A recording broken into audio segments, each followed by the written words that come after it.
Welcome to Wizards of the Tar. Roleplay. This episode, we're going to be talking about mundane magical items for your game.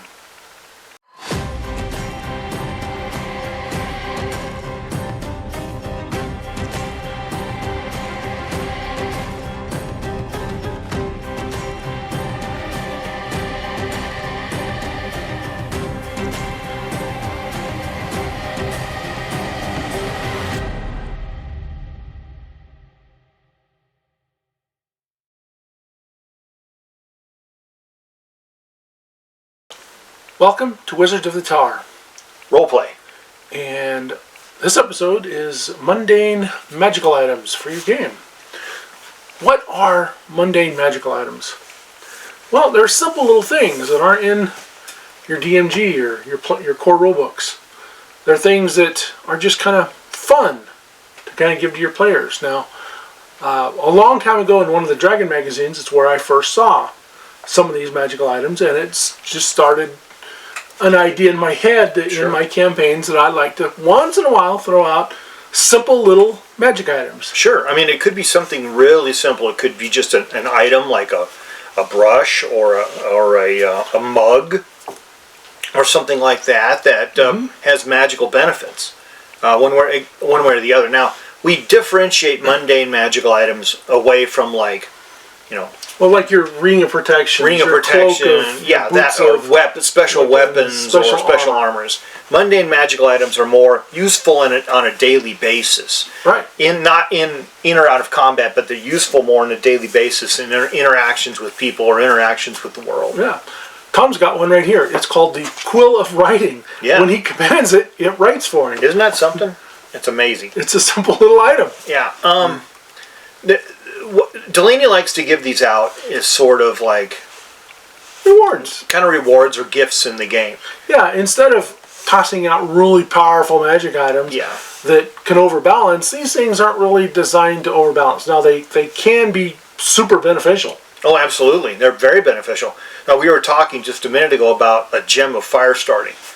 Essentially, it's just a gem that you would put in a pile of wood, and then the pile of wood would start burning. Yeah, and then you give it a command, and it take the gem back out, and let the fire go. Now, something like that, if you are role-playing that sort of adventure, that sort of thing is really good, because most of the time they make you carry flint and steel.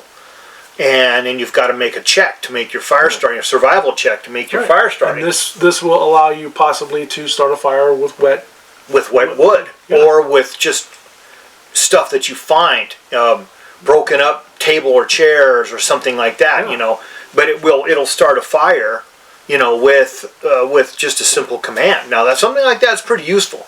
And we talk about other mundane magical items like a coin that glows, so it's always a light source. Yeah. You pull it out of your pocket, you give it a command, you hold it out, and it's like holding out a lantern. One side maybe has a flame on it, and the other side has nothing on it. Yeah, so it gives you light whenever you need it, that sort of thing.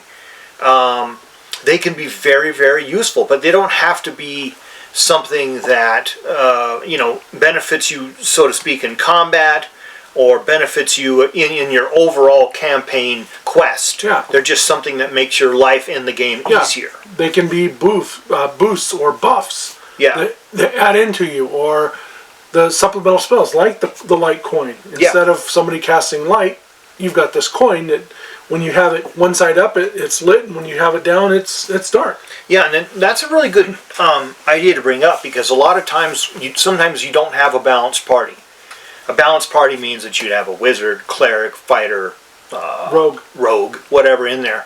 But let's say, for instance, you don't have a wizard. Well, wizards are really useful for various sorts of spells, like fires, light spells, mending spells, that sort of thing that they can just have in their spell book. Let's say, for instance, you have a toolkit of mending. Yeah, it's got a needle and thread, and when you give a command, it starts mending clothing.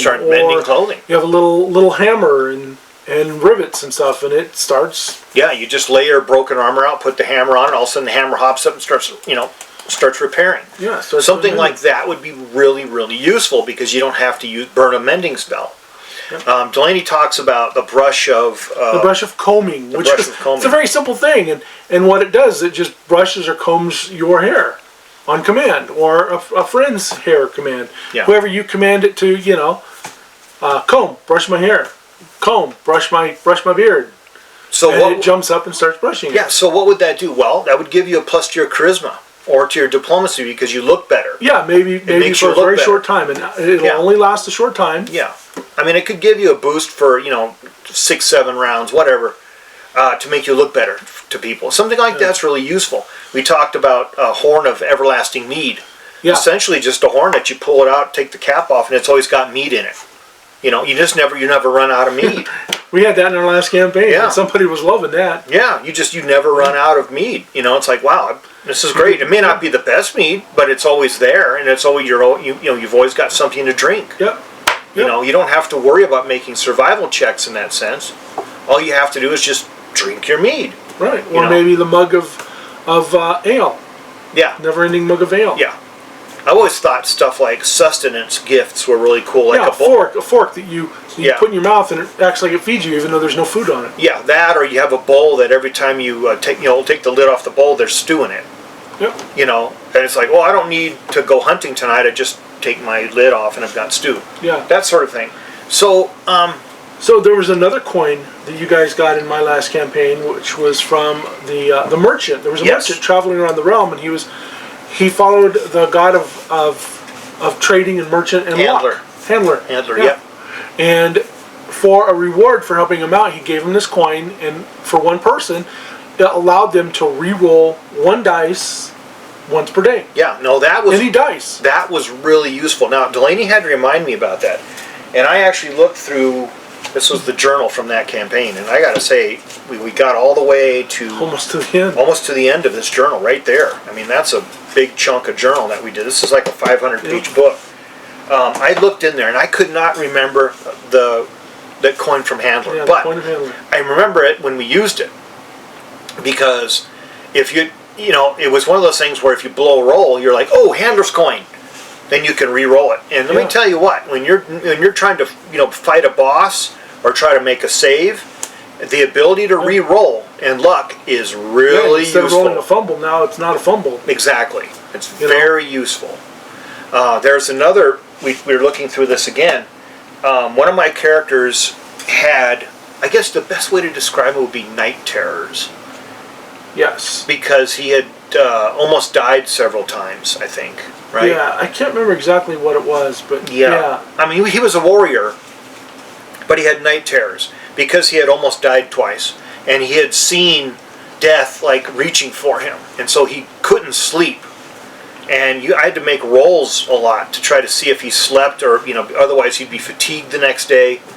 And so when we were deep inside a dwarven ruin, and this was a really amazing dwarven ruin. I mean, it was just layers. It was a dwarven fortress is what Yeah, it was. it was like a city. I mean, it was just amazing. It was actually a small fortress for dwarves. For dwarves, but it was just really elaborate. Yeah, to the party who was a bunch of Northmen. Humans. Yeah, this was really impressive. Northmen women. And it was built on top of a mine, which is like most dwarven stuff, protecting their mine or something. So the dwarves had fled for one reason or another.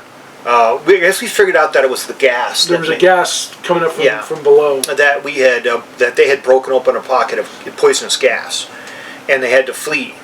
So when we were exploring it, we eventually had to encounter that poisonous gas and do some things. But my character found a teddy bear that had been lost by a dwarven child. Now the teddy bear, and he immediately grabbed it because it reminded him of a teddy bear that he had when he was young, and he called it Berry-Wary, and he had it and he kept it, and it immediately made him feel better. Yeah. Immediately when he picked it up. Now here's the great thing about Berry-Wary: as long as you held Berry-Wary, it gave you a +2 protection that stacked with every other protection you had. Yeah, this was actually a pretty bracers, everything. This was a pretty potent, Yeah, mundane item. It was really potent. So it gave you a +2 protection that stacked with every other thing you had: shield, armor, bracers, rings, everything. Then it gave you saves against all fear effects. So essentially you couldn't be scared anymore as long as you held it. So no fear effects. 2, it provided the restful condition, meaning that he could sleep in his armor and wake up rested. Yeah. Now that, to anybody out there who has ever played, hardcore D&D or Pathfinder, you know about the whole thing of we're sleeping overnight, you sleep in your armor, you're fatigued unless you have the feet, that sort of thing. Now, this allowed my character, to sleep in his armor, to always be restful, no matter what, no matter how bad, even if he was wounded, he was always restful, he was rested, and as long as he held it, and he had a little pouch on his shield. As long as he was touching it. As long as he was touching it, okay, gave him a +2 protection. His armor class was already high, but adding another 2 to it, it just made it insanely high, which made him very difficult to hit. It kind of made the party too realize, that the dwarves fled, and here's this little dwarven kid. You always see this in the monster movies. The kid drops his toy, or in the disaster film, he drops his toy and they can't find it, or they got to go back for it. Got to go back. Mr. Puddles! My lost Mr. Puddles! Or I'll go get Mr. Puddles. You run down, the wave is coming, and you're like, oh, Mr. And you find Mr. Puddles just in time as the wave is breaking. Yeah. That sort of thing. They didn't pick it up. Yeah, they didn't go back and get it, and left it there. Yeah, and it was made out of fur, and it was this little teddy bear. It's very well crafted, but it worked perfectly. Now, are you at a risk of overstacking your adventurers with stuff like this? Oh yeah, absolutely. You can. Yeah. But mundane items, I don't think really overstack. I don't think so. Very wary, sort of. But we ended up having other things. I was really glad that my character had that, because we ended up fighting some really tremendous bosses later on in the game.